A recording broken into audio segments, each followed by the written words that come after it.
बिस्मिल्लाहिर्रहमानिर्रहीम अस्सलाम वालेकुम। Welcome back to my channel easy cooking with Azka. आज मैं आपसे बहुत ही मज़ेदार सी रेसिपी शेयर करूंगी जो कि आप बच्चों को लंच बॉक्स में दे सकते हैं। आप अपनी सहरी पर बनाएं, आप इसको स्नैक्स के तौर पर भी बना सकते हैं और इसको ब्रेकफास्ट के तौर पर भी बना सकते हैं। तो वीडियो को पूरा एंड तक देखें। अगर वीडियो पसंद आए तो हमारे चैनल को लाइक करें, सब्सक्राइब करें और शेयर करें। सब्सक्राइब के साथ का बेल आइकन दबाना मत भूलें, इससे आपको हमारी नई आने वाली रेसिपी का नोटिफिकेशन सबसे पहले मिल जाएगा। तो चलें इस मज़ेदार सी रेसिपी को बनाना शुरू करते हैं। ये देखिए, मैंने एक गाजर लेके उसको इस तरह से बारीक कद्दूकश कर लिया और फूल गोभी का भी थोड़ा सा पीस लेकर उसको भी बारीक कद्दूकश कर लिया। 2 खाने के चम्मच बारीक कटा हुआ हरा प्याज, 1 खाने का चम्मच बारीक कटा हुआ धनिया और 1 चम्मच बारीक कटा हुआ पालक का लिया। अब इन तमाम सब्जियों को मैं एक बाउल के अंदर डाल दूंगी। ये देखिए, अच्छे से आपने एक बाउल के अंदर इसको डाल देना है। अब मैं इसमें डालूंगी 2 खाने के चम्मच बारीक कटा हुआ हरा प्याज। डालकर अच्छे से सारी चीज़ों को मिक्स कर लेंगे और साथ ही साथ मैं इसके अंदर डालूंगी आधा छोटा खाने का चम्मच नमक। डालकर अच्छे से मिक्स कर लेंगे। देखिए, सारा मिक्सचर अच्छे से मिक्स हो चुका है। अब मैं इसे साइड पर कर दूंगी। अब मैं एक और बाउल लूँगी और उसके अंदर डालूंगी 1 कप गंदम का आटा। मैं इस रेसिपी में मैदे का इस्तेमाल नहीं कर रही, मैं गंदम के आटे का इस्तेमाल कर रही हूँ। अब हम इसमें थोड़ा थोड़ा कर पानी डालेंगे और अच्छे से इसको गूँध लेंगे। आपने आटे से थोड़ा सा सख्त इसको गूँधना है। ये देखिए, आपने इतना सख्त ही इसको गूँधना है। ये देखिए, हमारी अच्छे से डो बनकर रेडी हो चुकी है। अब हम इसको कवर करके रेस्ट के लिए छोड़ देंगे। देखिए, स्टफिंग को मैंने थोड़ी देर के लिए रेस्ट के लिए छोड़ा था, तो अब इसने पानी छोड़ दिया। अब हम इसको इस तरह से दबाते हुए इसका जो एक्स्ट्रा पानी है वो निकाल लेंगे। इस तरह से आपने दबाते हुए इसका सारा एक्स्ट्रा पानी निकाल देना है और इसकी स्टफिंग को दूसरी प्लेट में रखते जाना है। देखिए, मैंने सारा पानी सब्जियों का निकाल दिया। अच्छे से आपने दबाते हुए सारा पानी निकाल देना है। अब हम इस पानी को फेंक देंगे। ये देखिए, कितनी सॉफ्ट सी हमारी सब्जियां हो गई हैं। अब हम इसको अपने एक बाउल में निकाल लेंगे सारी सब्जियों को। देखिए, सारी सब्जियां कितनी ड्राई हो चुकी हैं।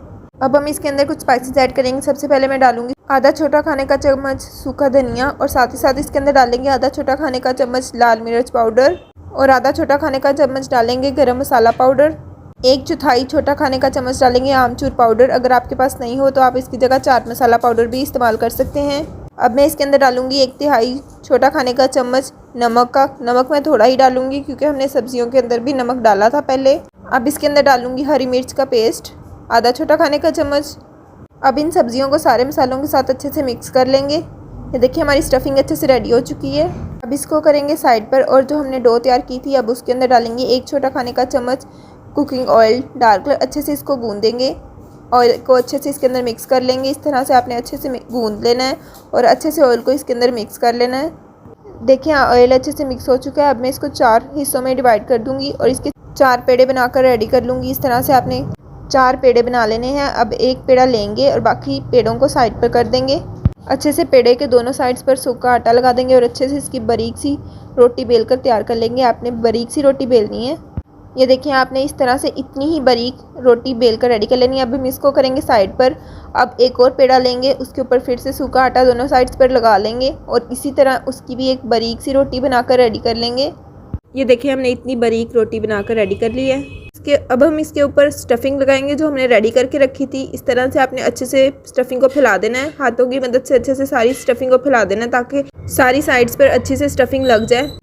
अब हम इसके ऊपर दूसरी रोटी डालेंगे जो हमने बेल कर रखी थी। अच्छे से आपने दूसरी रोटी को भी इसके ऊपर डाल देना है और हाथों की मदद से इस तरह से प्रेस कर देना है। फिर बेलन की मदद से अच्छे से इसको बेलना है ताकि अच्छे से सारी स्टफिंग अंदर चिपक जाए। ये देखिए, अच्छे से इस तरह से आपने सेट कर लेना है इसको। अब एक छुरी की मदद से इस तरह से दरमियान में एक दफ़ा कट लगाएंगे और इसी तरह से 1-1 इंच पर इस तरह कट लगाते जाना है। सारे आपने इस तरह से कट लगा लेने हैं। देखिए, मैंने सारे कट लगा दिए हैं। अब एक साइड से फोल्ड करना शुरू करेंगे। ये देखिए, इस तरह से एक फोल्ड हो गया। अब हम इस तरह से इसको दूसरी साइड पर रखेंगे और इसी तरह फोल्ड करते जाएंगे। इस तरह से आपने इसको फोल्ड करते जाना है। हमने इसको इतना फोल्ड करना है कि जहाँ पे हमने सबसे पहले कट लगाया था सेंटर वाला कट, वहाँ तक सारी स्ट्रिप्स अच्छे से फोल्ड हो जाएं। ये देखिए, सेंटर तक आपने अच्छे से सारी स्ट्रिप्स को इसके साथ रोल कर देना है। तो ये देखिए, हमारा कितना कलरफुल सा एक रोल तो बनकर रेडी हो चुका है। इसी तरह हम सारे बनाकर रेडी कर लेंगे। ये देखिए, दूसरी साइड पर भी इस तरह से हम रोल करते जाएंगे, फिर एक दूसरे के ऊपर रखते जाएंगे और इस तरह सारा रोल बनाकर रेडी कर लेंगे। तो ये देखिए, ये रोल भी बनकर रेडी हो चुका है और इसी तरह सारे रोल बनकर रेडी हो चुके हैं। अब हम एक रोल को उठाएंगे, अपने बेलन के ऊपर रखेंगे। अच्छे से इसको हाथों की मदद से सबसे पहले प्रेस करेंगे, बाद में बेलन की मदद से अच्छे से इसको बेल लेंगे। तो ये देखिए, हमारी एक रोटी बनकर तैयार हो जाएगी। ये बहुत ही मज़ेदार से स्टफ़ पराठा बनकर रेडी होंगे जो कि सब बहुत ज़्यादा शौक़ से खाएंगे। जो बच्चे सब्जियां नहीं खाते आप उनको ये बनाकर खिलाएं, वो गैस भी नहीं कर पाएंगे कि आपने इसके अंदर सब्जियां डाली हैं। बहुत ही टेस्टी, बहुत ही डिलीशियस सा पराठा हमारा बनकर रेडी होता है। तो ये देखिए हमारा खूबसूरत सा कलरफुल सा पराठा बनकर रेडी हो चुका है। तवे को पहले से मैंने गर्म होने के लिए रख दिया था। अब पराठे को तवे के ऊपर डाल देंगे और अच्छे से इसको पका लेंगे। ये देखिए अब हम इसकी साइड को चेंज करेंगे। साइड को चेंज कर दिया है। अब हम इसके ऊपर लगाएंगे देसी घी। अगर आप देसी घी नहीं लगाना चाहते तो आप कुकिंग ऑयल या फिर डालडा घी का भी इस्तेमाल कर सकते हैं। ये देखिए अच्छे से लगा देंगे। अब हम इसकी साइड को फिर से पलट देंगे। अब फिर से इसकी साइड को चेंज करेंगे। ये बहुत ही हेल्दी, बहुत ही मज़ेदार सा डिलीशियस सा पराठा बनकर रेडी होता है। हमारी इस पराठे की रेसिपी को ज़रूर ट्राई कीजिएगा। अगर पसंद आए तो लाइक, सब्सक्राइब, शेयर करना मत भूलिएगा। ये देखिए हमने अब अच्छे से इसको पका लेना है।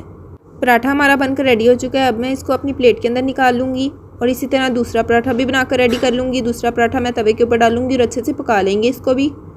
तो ये देखिए हमारे तमाम पराठे बनकर रेडी हो चुके हैं। बहुत ही मज़ेदार से, बहुत ही क्रिस्पी और हेल्दी से पराठे हमारे बनकर रेडी हो चुके हैं।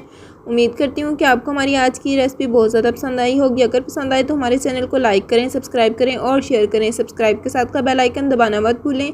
इससे आपको हमारी नई आने वाली रेसिपी का नोटिफिकेशन सबसे पहले मिल जाएगा। इसी के साथ ही इजाज़त। अपना बहुत ज़्यादा ख्याल रखें, दुआओं में याद रखें। अल्लाह हाफिज़।